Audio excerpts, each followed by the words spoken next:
시청자 여러분 안녕하십니까? VOA 뉴스입니다. 도널드 트럼프 대통령이 지금은 중국과 대화할 때가 아니라고 밝혔습니다. 지난주 중국과의 무역 문제 해결 뒤 폼페오 장관이 방북할 수 있을 것이라고 언급했던 만큼 북핵 협상도 미뤄질 것으로 보입니다. 박승혁 기자의 보도입니다. 트럼프 대통령이 페냐 니에토 멕시코 대통령과 무역 협정에 대해 통화를 하다가 중국을 언급했습니다. 최근 미중 무역 분쟁과 관련해 중국이 대화를 하고 싶어 하지만 아직 중국과 대화할 생각이 없다고 못 박았습니다. They want to talk, and it's just not right time to talk right now, to be honest with China. It's too one-sided for too many years, for too many decades, and so it's not the right time to talk. But 트럼프 대통령은 지난주 폼페오 국무장관의 4차 방북 계획을 취소하면서 무역에서 미국이 강한 입장을 보이자 중국이 이전만큼 비핵화를 돕지 않고 있다면서 중국과의 무역 문제 해결 후 폼페오 장관의 방북이 이뤄질 수 있다고 밝혔습니다. 이에 따라 미중 무역 분쟁으로 인해 북핵 문제가 장기화할 가능성이 나옵니다. 앞서 주한 미 대사관의 로버트 랩슨 차석은 폼페오 장관의 방북 취소는 북한이 비핵화 약속을 지키지 않고 있기 때문이라고 밝혔습니다. The cancellation this weekend of Secretary Pompeo's proposed visit to Pyongyang is the most tangible manifestation of our strong concern. 또 북핵 위협이 사라질 때까지 대북 제재는 계속될 것이며 폼페오 장관의 재방북은 북한에 달려 있다고 강조했습니다. 이런 가운데 국무부는 폼페오 장관이 지난 24일 한국 외교장관과 나눈 전화통화 내용을 공개했습니다. 두 장관은 최종적이고 완전하게 검증된 비핵화 목표를 재확인하고 비핵화 때까지 압박을 유지해야 한다는 데 뜻을 모았다고 국무부는 밝혔습니다. VOA 뉴스 박승혁입니다.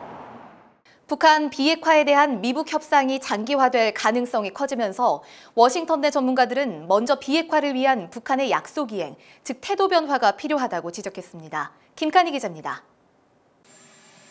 트럼프 대통령이 마이크 폼페오 국무장관의 4차 방북을 취소한 데 대해 전문가들은 북한이 비핵화를 위한 진전된 모습, 즉 핵시설 신고 같은 구체적인 비핵화 조치를 보여줄 가능성이 없다고 판단했기 때문이라고 분석했습니다.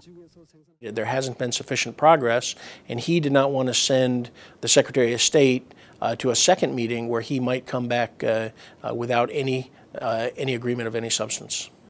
북한은 풍계리 핵실험장 폐기와 동창리 미사일 발사장 해체 작업을 비핵화 조치라고 주장하면서 그 이상의 조치를 요구하는 미국에 반발했을 것이라는 지적입니다. 미북 정상회담 이후 북한과 많은 진전이 있다고 말했던 트럼프 대통령이 처음으로 북한 비핵화 협상에 진전이 없다고 밝힌 것도 주목됩니다. 전문가들은 비핵화 협상의 현실과 한계를 느낀 것이라고 해석했습니다. The initial symbolic steps of destroying the entrances to the nuclear testing site and the return of MIA remains are not something we ignore. But they don't get us toward denuclearization. 이런 가운데 북한 노동신문은 폼페오 장관의 방북 취소에 대한 언급 없이 미국의 비핵화 요구를 부당하고 강도적이라며 원색적으로 비난했습니다. 전문가들은 비핵화를 약속한 북한의 시간 끌기에 말려들어서는 안 된다며 북한의 실질적 비핵화 조치 없이 협상의 진전은 없을 것이라고 전망했습니다. VOA 뉴스 김칸입니다.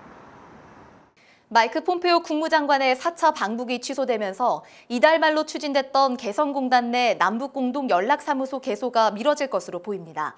한국 청와대 김의겸 대변인은 27일 브리핑에서 폼페오 장관의 방북 취소가 남북연락사무소 개소 시기에 영향을 주느냐는 질문에 대해 영향이 없다고 할 수 없다고 답했습니다. 김 대변인은 이어 새로운 상황이 발생했으니 그에 맞춰 다시 한번 점검할 필요가 있다고 말했습니다. 북한에 억류돼 있던 일본인 관광객이 약 2주 만에 석방돼 중국에 도착했다고 일본 언론이 보도했습니다.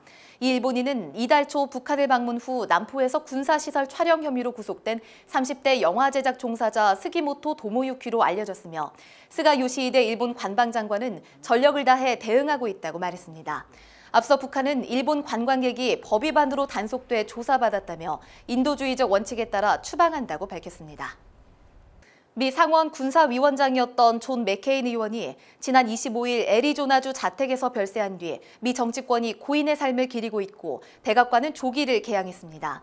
미국 보수 진영을 대표하는 육선의 맥케인 의원은 베트남 전쟁 영웅으로 공화당 대선 후보를 지냈으며 한미 동맹과 북핵 문제 해결을 위한 대북 제재와 압박 등을 강조했습니다. VOA 뉴스 마칩니다. 시청해주신 여러분 고맙습니다.